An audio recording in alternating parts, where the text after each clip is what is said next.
오늘 말씀 요한복음 20장 19절부터 31절까지 말씀을 읽었습니다. 19절부터 31절까지는 이제 예수님이 부활한 날, 안식 후 첫째 날이죠. 그날 이제 새벽에는 막달라 마리아와 함께 여러 명의 여인들이 가서 예수님을 찾았고, 또 예수님의 남자 제자들 중에 베드로와 요한이 무덤에 가서 그 빈 무덤임을 확인하고 그러고 돌아갔는데, 마리아는 끝까지 남아서 그 안타까운 마음으로 주님을 보고자 하는 그 간절한 마음으로 거기 섰다가 예수님을 만나 뵙고 그리고 돌아가서 제자들에게 예수님께서 살아나셨음을 증거합니다. 그리고 이제 오늘 말씀이 19절인데요.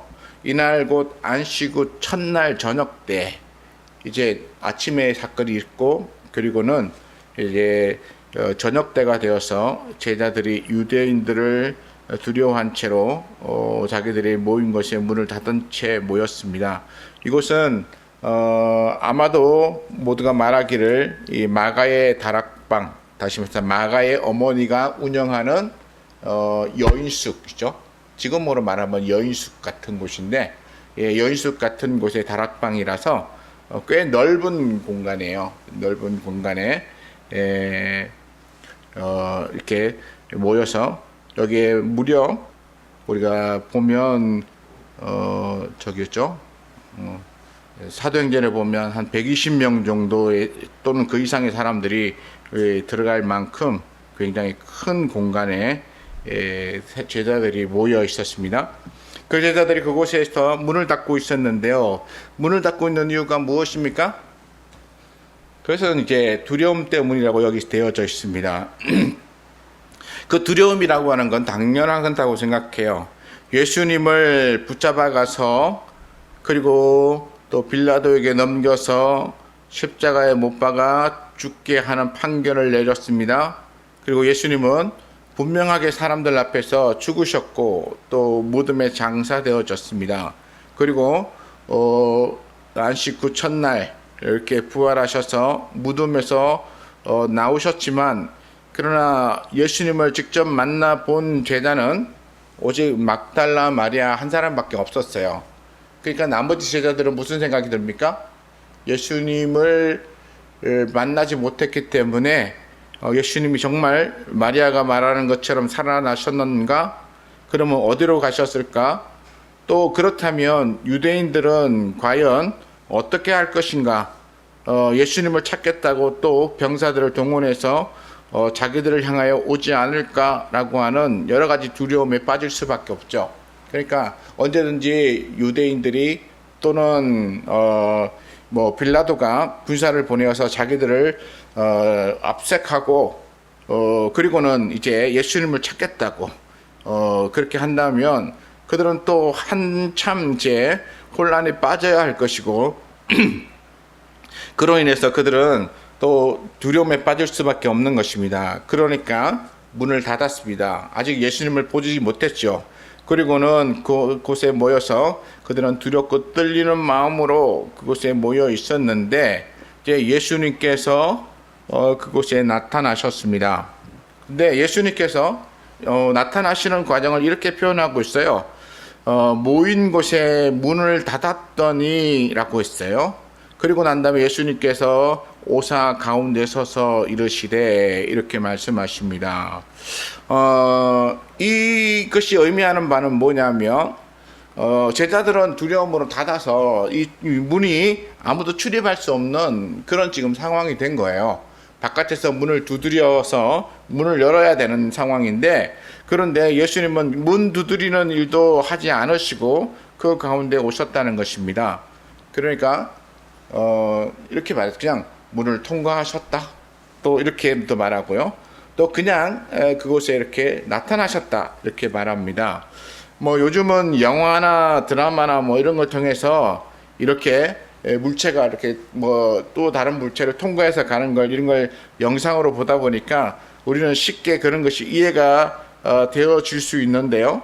또 뭐 양자역학이라고 하는 뭐 이런 것을 통해서 이 물질과 물질이 이렇게 우리 눈에는 이렇게 보이지만 이렇게 눈을 가리면 가리죠. 근데 아주 미세한데 양자의 단위로 가면 굉장히 이게 공간이 많이 띄어져 있대요.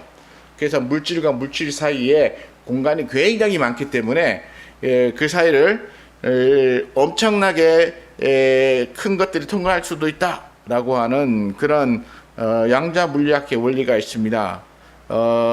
그런 걸로 볼 때에 예수님께서 닫혀져 있는 문, 그 문을 통과해서 들어오신다는 게 그렇게 어렵다고 생각은 안 되어져요.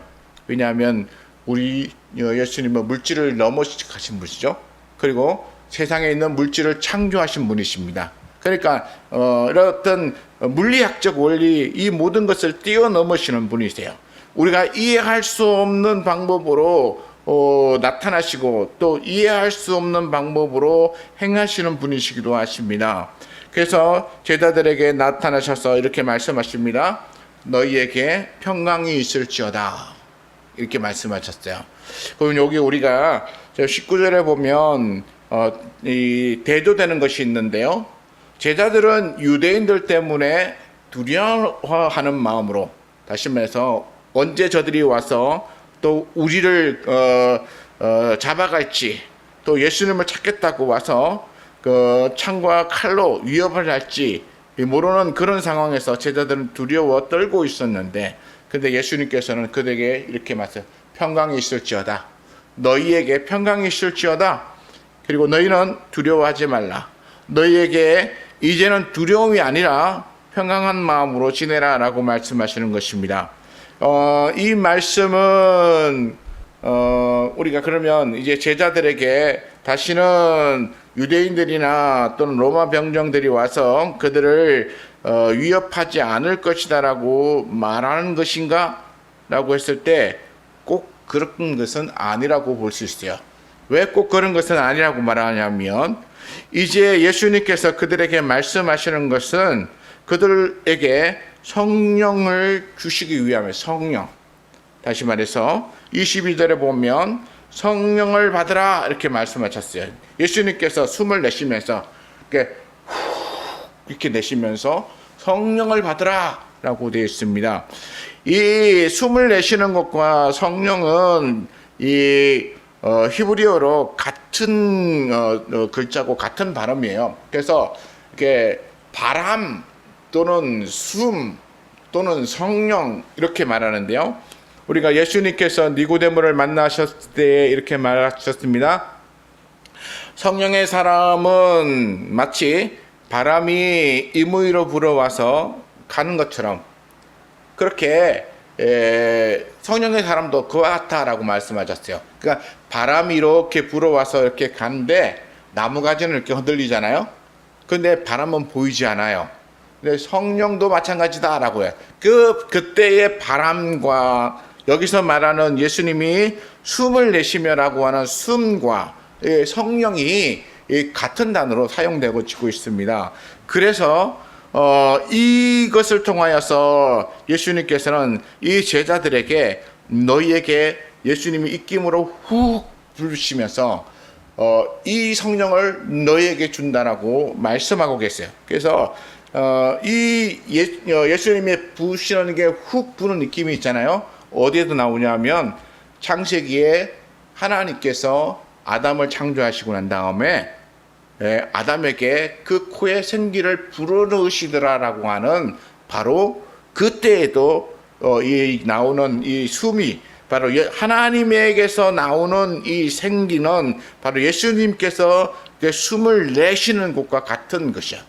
그러니까 하나님에게서 나오는 이 숨 또는 생기라고 말하는 이것들이 사람에게 들어감으로써 그 영혼을 살리는 생명이 되는 것입니다.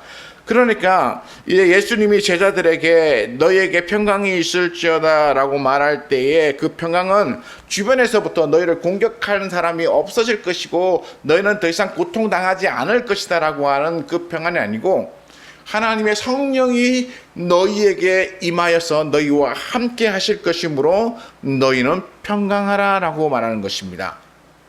이 말은 무슨 뜻일까요? 하나님이 너희와 함께 할 거야. 지금부터 성령께서 너희와 함께 하실 거야. 언제까지요? 너희와 영원토록 너희가 어디로 가든지 너희가 무엇을 하든지 간에 너와 함께 하실 거야 라고 말씀하셨습니다. 이 성령을 예수님께서 제자들에게 이렇게 숨으로 훅 부시면서 성령 받으라고 말씀하시는 그것은 예수님께서 이제 제자들과 더 이상 오랫동안 함께 하실 수 없기 때문에 성령을 그들에게 불어 넣어 주시는 것이죠. 예수님께서 오래전에 얘기하셨어요. 뭐라고 얘기하셨습니까? 내가 가야 누가 오신다고요? 보혜사 성령께서 오신다고. 그러니까 내가 가야 보혜사 성령이 오고 보혜사 성령이 오면 너희에게 모든 것을 감추어졌던 것까지 다 드러내어서 알게 하고 그리고 너희로 하여금 진리를 알게 하실 것이다 라고 말씀하셨습니다. 그러니까 성령이 와서 이 제자들에게 그동안 들었던 예수님의 말씀을 깨닫게 하시고 또 생각나게 하시고 그러고 난 다음에 그들과 함께 하시면서 그들을 지켜 보호해 주시겠다라고 말씀하시는 것이죠. 그러니까 예수님께서 제자들에게 평강하라. 너희에게 평강이 있을지어다 라고 두 번이나 외치시면서 두려움에 떨고 있는 제자들을 향해서 평강을 말씀하셨습니다. 이 말씀을 오늘 우리가 우리 삶에 어떻게 적용해야 할까? 한번 생각해 봤으면 좋겠어요. 예수님께서 이렇게 훅 성령을 부시면서 이렇게 성령 받으라 라고 말씀하시고 그리고 성령을 줌으로써 평강을 우리에게 선언하셨어요. 그러면 보통 우리는 우리 한국에는 이제 성령과 연관이 되어지는 것이 항상 떠오르는 게 있는데 뭐냐면 방언, 예언, 치료 뭐 이런 뭐 특별한 능력 그다음에 이런 이 성령을 통하여서 뭔가 이렇게 신비한 은사들이 나타나는 것을 사람들이 많이 기대하거든요.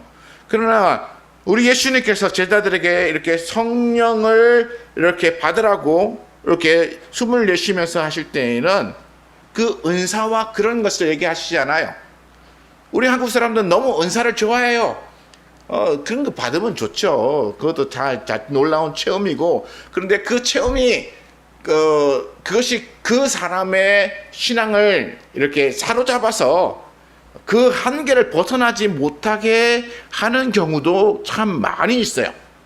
이 체험이 그 사람으로 하여금 어떤 글쎄 흔들리지 않는 나는 이런 경험이 있기 때문에 하나님 내게 은혜를 주셔서 내가 이런 경험했어라고 하는 것이 나에게 든든한 어떤 믿음의 이 재산이 되는 경우도 있지만 그러나 그 재산이 이게 기반이 되어져서 신앙이 더 성장하고 더 놀라운 믿음으로의 단계로 나아가야 되는데 그게 고기 단계에서 머무르고 더 성장하지 못하는 경우가 있어요.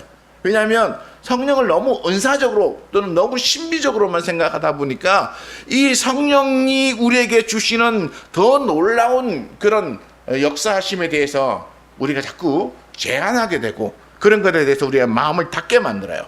성령은 우리에게 은사 주는 경우는 아주 지극히 일부분입니다. 우리에게 놀라운 신비적인 체험을 하게 하는 것도 성령의 역사의 아주 작은 한 부분이에요. 성령이 우리에게 주는 것은 더 놀라운 것입니다. 여기 보면 23절에 뭐라고 되어 있습니까? 너희가 누구의 죄든지 사하면 사여질 것이요 누구의 죄든지 그대로 두면 그대로 있으리라 라고 말씀. 이 성령을 통하여서 성령 받은 사람들이 가질 수 있는 이 권세는 누구의 죄도 사할 수 있는 권세예요. 누구의 죄에 대해서도 이 사람이 용서를 하고 사해졌다라고 말하면 그 사람의 죄가 사해질 수 있는 권세라고 말하고 있습니다. 그러면 그 권세는 그저 죄 사하는 권세? 요걸로 제한될까요? 아니에요. 이 성령께서 우리에게 주시는 이 죄 사함의 권세는 곧 우리 예수님께서 뭐라고 하셨냐면 이 그 손 마른 병자인가? 아니요. 이제 그 침상에 이제 그 중풍병 걸린 환자를 데리고 왔을 때 예수님께서 이렇게 말씀하셨습니다. 그 사람에게 내 죄가 사하여졌느니라 라고 선포했더니 율법학자들이나 이 바리새인들이 옆에 있다가 제가 죄를 사한 하나님만 죄를 사할 수 있는데 제가 죄를 사한다 이렇게 말했죠.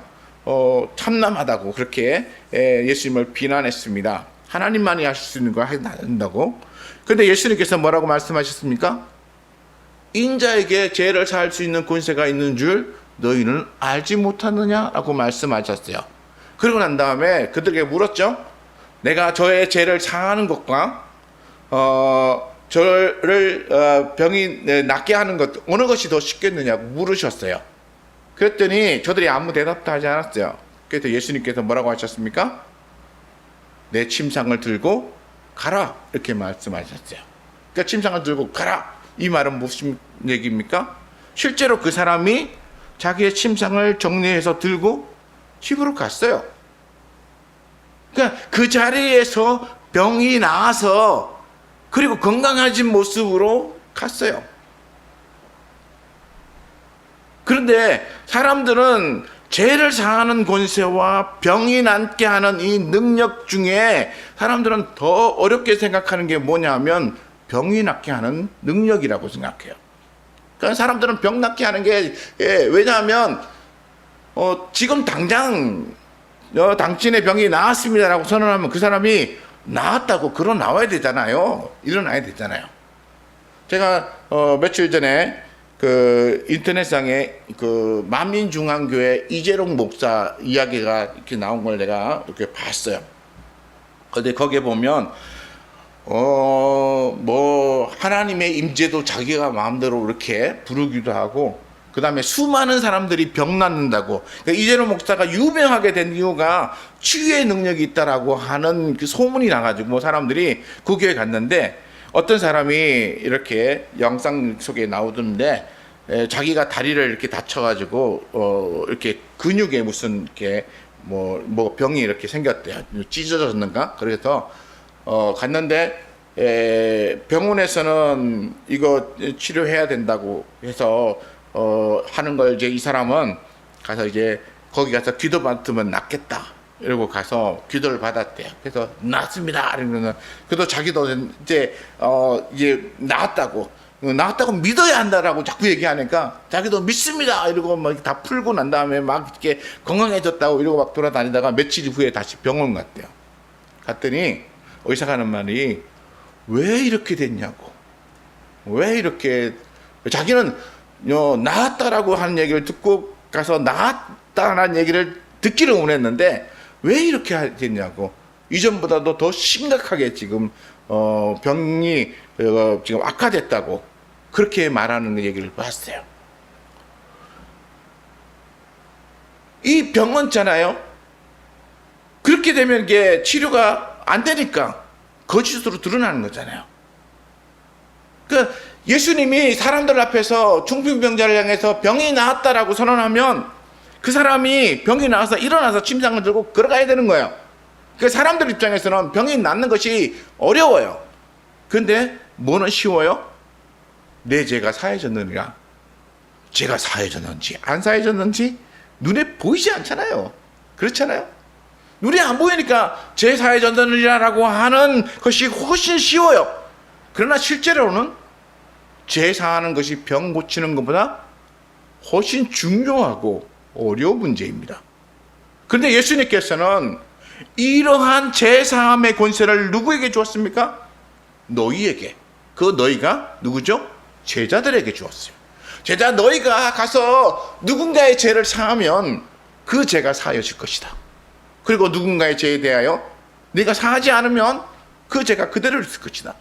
우리 예수님 자신이 자신의 권세를 제자들에게 주고 그 제자들이 그것을 행할 수 있도록 하셨어요. 어떤 사람에게요? 성령 받은 사람에게. 성령이 임한 사람에게 예수님의 권세를 주시고 예수님께서 땅에서 행할 수 있는 사람들의 죄를 사하고 그 죄 사함 받은 사람이 하나님의 나라로 들어와서 함께 믿음의 삶을 살아갈 수 있도록 만드는 놀라운 일을 하셨어요. 우리는 병 고치는 일이 더 신기하고 막 예언하고 미래를 맞추는 일이 더 놀라운 것 같고, 그런 어떤 특별하게 신비하게 보이는 것들이 더 대단한 것 같아 보이지만, 그러나 우리 예수님은 그런 어떤 신비한 것, 그런 건 잘 얘기도 안 하세요. 얘기는 보니까 마가복음에 보니까 이런 얘기가 있어요. 제자들에게 이제 나가서 복음을 전하라고 하시면서 이렇게 말씀하셨는데요.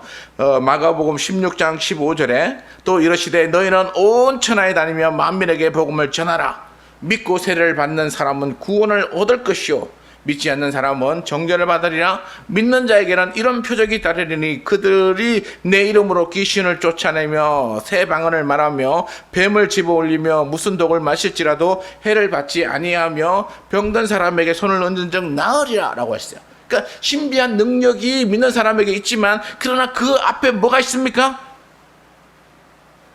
믿고 세례 받는 사람은 구원을 얻을 것이요, 그 죄의 문제가 먼저 해결되는 것이요, 그 다음에 치료하는 능력도 생기고 또 뭔가 귀신을 쫓아내는 능력도 생기고, 이런 것들 하나님이 그 믿는 사람들에게 각자에게 주시는 은사의 한 부분이에요. 그러니까 오늘날 우리는 하나님 안에서 믿음을 가지며 살아야 되는 것은 바로 성령께서 나와 함께 하시며 성령이 내게 오셔서 나로 하여금 하나님의 아들이 되는 권세를 주셨다라고 하는 사실을 우리가 믿는 것입니다. 그리고 그것이 무엇으로 이루어졌습니까? 예수님의 죽으심과 부활로 이루어졌어요. 그런데 그 예수님의 죽으심과 부활에 대하여 믿음으로 믿고 받아들이는 사람에게 이런 일들이 생겨나는 것입니다. 믿는 사람에게 성령이 임하는 것이고요, 믿는 사람들에게 이런 능력과 권세가 임하는 것입니다. 하나님께서 그래서 성령이 그 사람에게 옴으로 말미암아서 이 사람은 인자인 예수님께서 행하셨던 제사함의 권세를 이 사람도 받아서 그대로 행할 수 있다라고 말씀하셨어요. 그러면 우리는 무엇을 먼저 해야 합니까? 내가 무슨 이런 능력을 받았니 안 받았느니, 내가 무슨 그런 행할 수 있느냐 없느냐, 이런 것을 논하기 전에 우리는 우리 예수님이 나를 위하여 십자가를 지고 죽으셨다가, 그리고 나 때문에 죽으셨던 그 죽음에서 하나님의 아들의 권세로 다시 부활하셔서 살아나셨다, 그 사실을 믿는 거예요. 그 사실을 받아들이는 거예요. 그 사실을 받아들이는 사람만이 성령을 받을 수 있고, 그 사실을 받아들이는 사람만이 예수님의 권세를 누릴 수가 있고, 그 권세를 받은 사람만이 귀신도 쫓아내고 각종 이적을 행할 수 있는 놀라운 능력이 나타나는 것입니다. 그러므로 오늘 이 본문이 우리에게 말하는 것은 예수님께서 죽으셨다가 살아났다는 사실을 우리가 보고 믿어야 한다는 것입니다. 그런데 24절에 보니까 그때 12명의 제자 중에 한 명이었던 디두모라고 하는 도마가 그때 그 제자들과 함께 있지 않았어요. 예수님을 보지 못했습니다. 그래서 다른 제자들이 예수님을 만났다라고 하는 얘기를 쭉 하니까 이 도마는 이게 믿음이 잘 가지 않았나 봐요. 그러니까 도마가 이렇게 말합니다. 내가 그의 손에 손에 못자국을 보며 내 손가락을 그 못자국에 넣으며, 여기에 못이 박혔던, 여기 박혔던 이게 굵은 글도 박혔기 때문에 그 못자국에 내가 손을 한번 넣어보겠다. 왜냐하면 진짜 못자국인지 아닌지를 확인해 보겠다는 것이죠. 그리고 그 옆구리에 창자국이 있는데, 어느 옆구리인지는 잘 모르겠지만, 그러나 그 옆구리에 창자국이 있는데 거기에도 내가 손을 넣어보야만 내가 믿지, 그렇지 않으면 내가 믿지 못하겠다라고 말합니다. 어쩌면 우리는 이 디두모 도마가 매우 믿음이 없는 사람이다 라고 말해줘서 굉장히 믿음 없는 제자네라고 말하셨던 것이죠. 그러나 우리의 현실적인 입장에서 우리가 한번 생각해 보면 도마 같은 입장이 되는 것은 참 당연한 것일 수 있겠다. 그렇잖아요. 현실적으로 예수님이 부활하신 것에 대해서 못 봤죠. 그리고 실제로 예수님이 그 예수님인지 아닌지 제자들이 봤다고 하는 예수님이 정말로 그 예수님이 아닌지 모르잖아요. 그렇죠? 그리고 또 이제 소문이 나기 시작하는데 예수님께서 이제 뭐 진짜 살아난 게 아니라 그 유령이 왔다 뭐 그렇게 얘기하는 것도 들릴 수 있고, 그러니까 이 도마로서는 요즘식으로 말하면 합리적인 의심을 한 거예요. 합리적인 의심이 될 수밖에 없는 상황이죠. 그러니까 도마가 단순히 믿음이 없다라고 도마를 이렇게 믿음 없는 사람으로 탁 치부해 버리고 그리고 끝내면 우리는 어떤 면에서는 굉장히 쉬울 수 있어요. 그러나 우리 현실적으로 이런 놀라운 일들이 일어나는 것에 대해서는 쉽게 잘 믿어지지 않는 경우가 많아요. 특히나 굉장히 이성적인 사람일수록 이게 잘 믿어지지 않아요.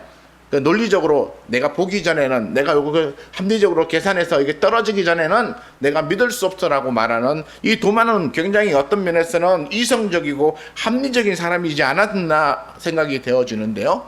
이 도마 입장에서는 자기가 직접 눈으로 보고 손가락으로 그 못자국을 이렇게 만져보고 구멍 난 것을 확인해 보기 전까지는 믿을 수 없다라고 말하고 있습니다. 그리고 그의 의심하는 것은 합리적으로 그렇게 받아들일 수 있다고 저는 생각해요. 그러나 문제는 뭐냐면 우리는 합리적으로 생각하는 현실적인 단계를 넘어설 수 있어야 돼요. 우리의 믿음이라고 하는 것은 이런 어떤 현실적인 문제에서 한 단계 넘어서야만 하나님의 나라의 세계를 볼 수 있는 거예요. 우리의 눈이 이런 현실의 세계에 고정되어져 있고, 그리고 우리의 눈에 보여져 있는 이런 현상들에 우리가 매어져 있으면, 그러면 우리는 더 높은 단계의 것을 우리는 볼 수가 없는 것이죠. 하나님의 나라는 어떻습니까? 하나님의 나라는 우리의 현실에 머무는 나라가 아니에요. 하나님의 나라는 우리의 현실의 단계를 넘어선 것입니다. 그리고 우리 예수님께서 오셔서 행하시는 그 모든 3년의 공생애와 그 사역의 모든 것들은 우리의 현실의 문제를 넘어선 거예요. 우리 예수님께서 그렇게 많은 그 선한 행위를 하시고 또 많은 사람을 도와주시고 그렇게 하시면서 우리를 위하여 죽으신 죽음이 우리가 교회에서 수없이 들어왔기 때문에 당연한 것처럼 여겨지지만, 그러나 이렇게 죽는 죽음을 죽은 사람들이 과연 예수님 말고 또 있나요? 예수님의 죽음이 우리는 현실적으로 잘 이해가 되지 않아요. 왜냐하면 우리는 우리식으로 말하는 이 합리적인 현실의 단계에서 머물러서 그것을 생각하면 예수님의 그 행하심은 이해가 되어지잖아요.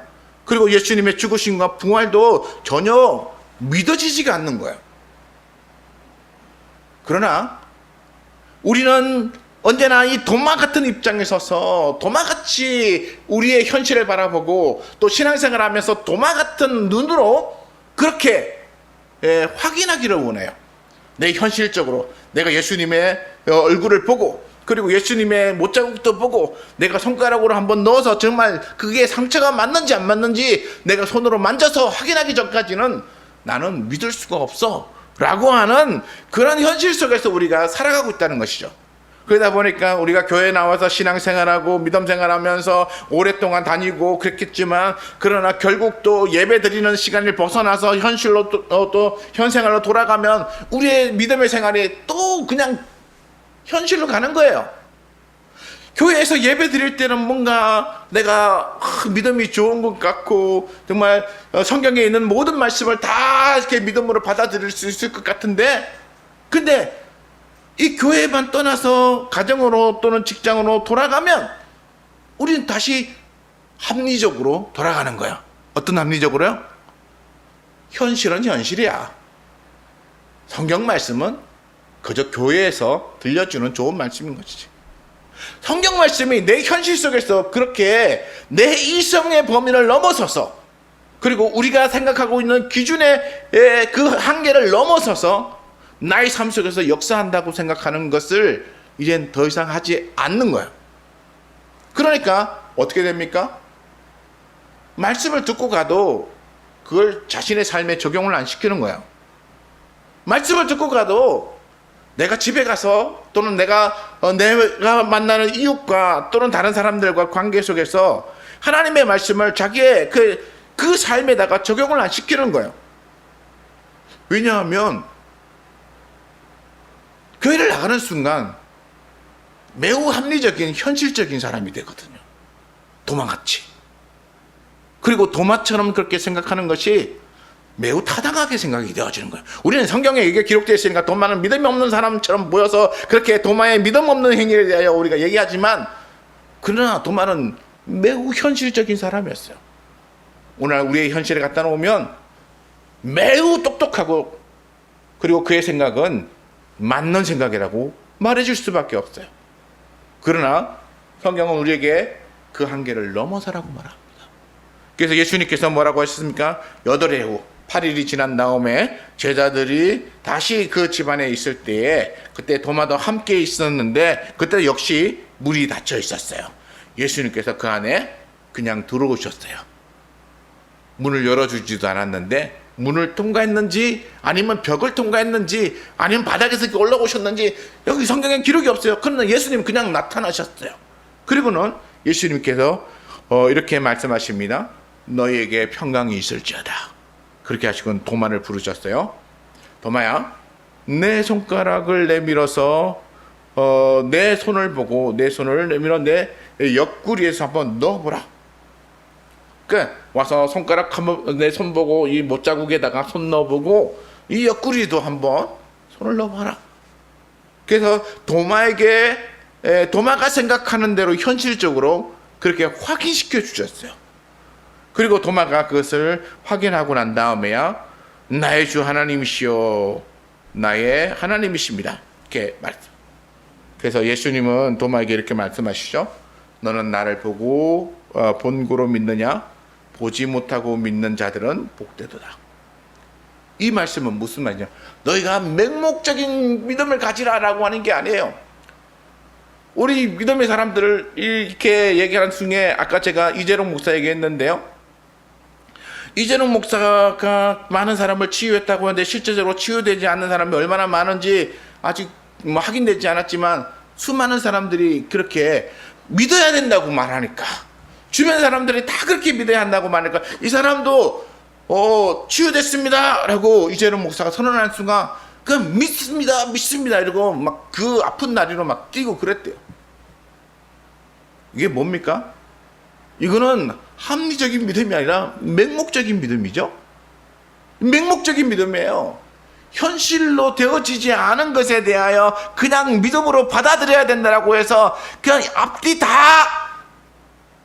무시하고 그냥 믿음으로 받아들이는 거죠. 그러나 우리 주님이 말하는 것은 맹목적인 믿음이 아닙니다. 우리 주님이 말하는 것은 이렇게 말씀하셨어요. 도마에게 내가 확인해봐라. 그리고 이제야 내가 믿느냐라고 말씀하셨어요. 그리고 난 다음에 너는 나를 보고 믿느냐? 나를 보지 못하고 믿는 자들은 복되도다. 다시 말해서 이 맹목적인 믿음이 아니라 현실을 뛰어넘는 믿음이라고 하는 것이죠. 우리 이걸 잘못 이해하면 맹목적인 믿음과 현실을 뛰어넘는 이 믿음은 큰 차이가 없는 것 같이 보이지만, 그러나 우리가 현실을 뛰어넘는 믿음은 있잖아요. 근거가 있어요.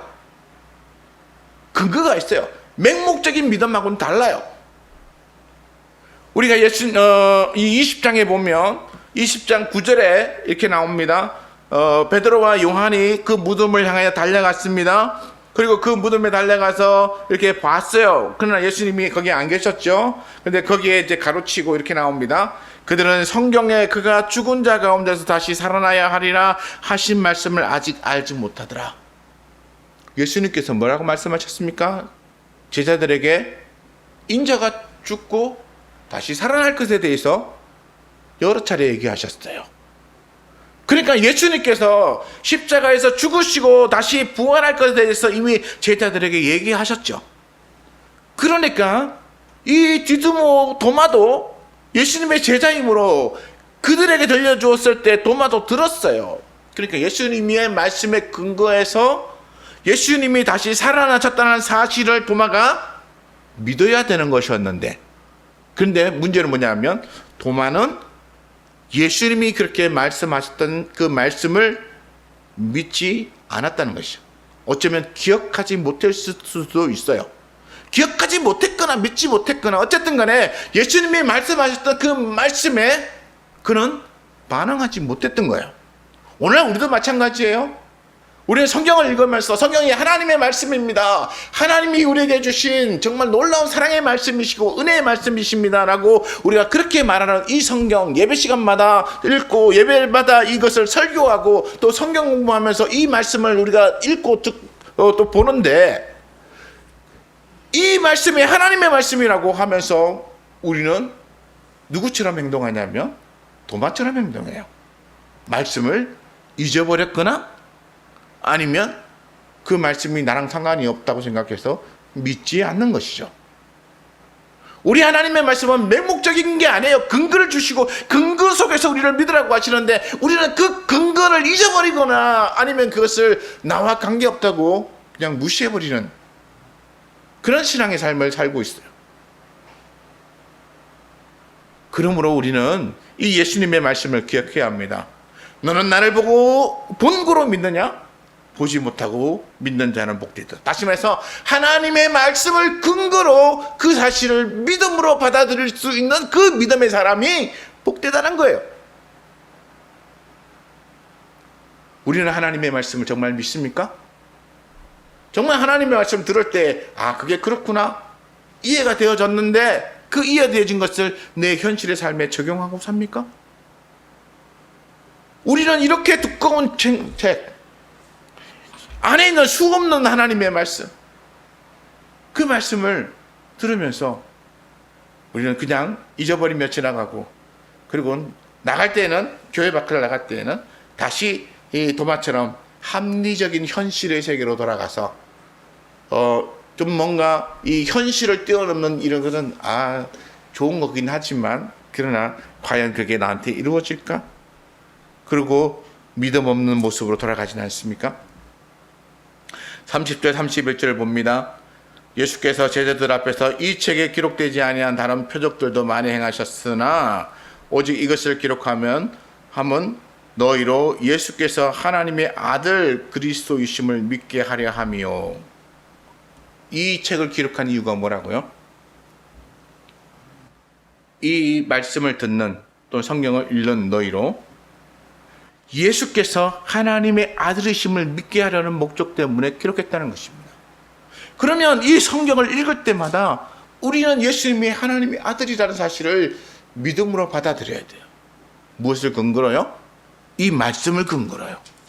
그리고 또 너희로 믿고 그 이름을 힘입어 생명을 얻게 하려 함이라. 이 예수님의 이 기록된 말씀을 읽음으로 그를 믿음으로 말미암아 내가 새 생명을 얻는다는 것입니다. 그 새 생명을 어떻게 얻어요? 예수님께서 후 성령을 받으라 이렇게 말씀하신 그 성령을 받음으로써 새 생명 얻는 것이에요. 그러니까 우리는 현실 속에서 우리의 현실의 단계를 넘어서서 그리고 예수님의 말씀을 근거로 우리는 믿는 자가 되어야 하는 것입니다. 우리는 지극히 너무 현실주의자가 되어서 너무 현실적인 것에 매여져서 그리고 하나님의 나라 말씀은 자꾸만 교회 안에서나 듣는 얘기로 치부해 버린다면 우리는 여전히 도마 같은 인생을 살게 될 것이고, 그리고 하나님의 말씀이 내 안에 들어와서 내게 적용되어지고 그리고 그 말씀이 나의 삶에 적용되어지지 않으면 결국 우리는 교회에서 듣는 하나님의 말씀은 나랑 상관없는 사람이 돼요. 그러면 하나님이 주시는 복은 나랑 상관없는 거예요. 그래서 나를 보지 못하고 믿는 자는 복되다. 우리 예수님을 하나님의 말씀에 근거해서, 그리고 우리의 현실의 시각을 벗어나서 우리 예수 그리스도를 믿음으로 받아들이시고 그렇게 믿음으로 살아가시는 저와 여러분 되시기를 축원합니다. 기도하겠습니다.